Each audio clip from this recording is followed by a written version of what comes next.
All right, now we're going to turn to a group of students from Wilton Community Schools.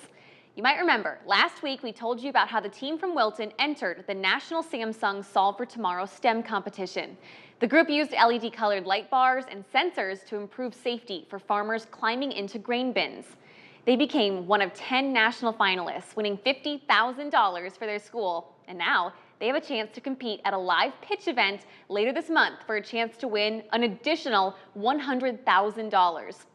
So of course, we're so excited to welcome team members Madeline Thede, Collier Rockow, and Caitlin Thede right here on The Current. Guys, thank you so much for joining us here today. Thank you for having us. Guys, why don't we start with your project? Madeline, explain what this is. Our project is a device using pressure sensors and LED lights to show the level of grain in the grain bin.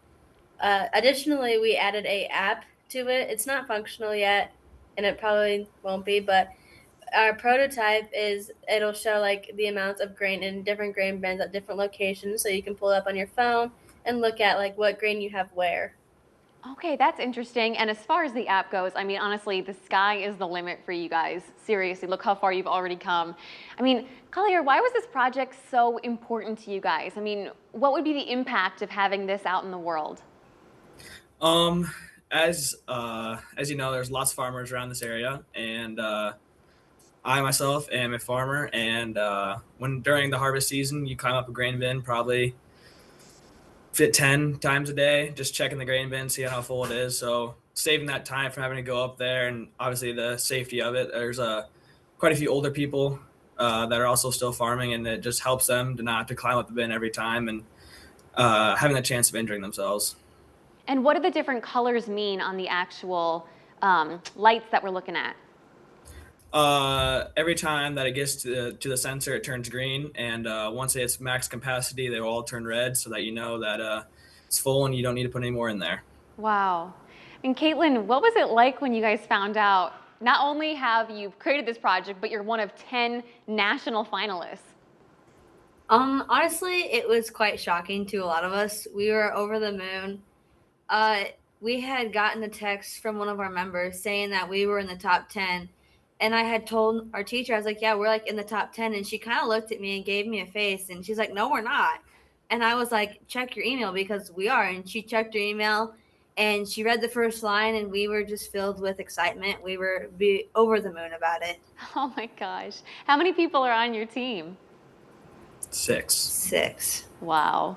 I got to ask you guys, when people think of STEM, at least for me, my brain goes to like fancy scientists or engineers in a lab somewhere. But has working on this project changed your view of what's possible for you guys and for your future careers? Yeah. When I think of STEM, I also think of robots and stuff like that. But I didn't even know this was a STEM thing. I thought we were just creating a project, and just getting to know that us ag kids can make an impact in that type of way. What about you girls? What do you think?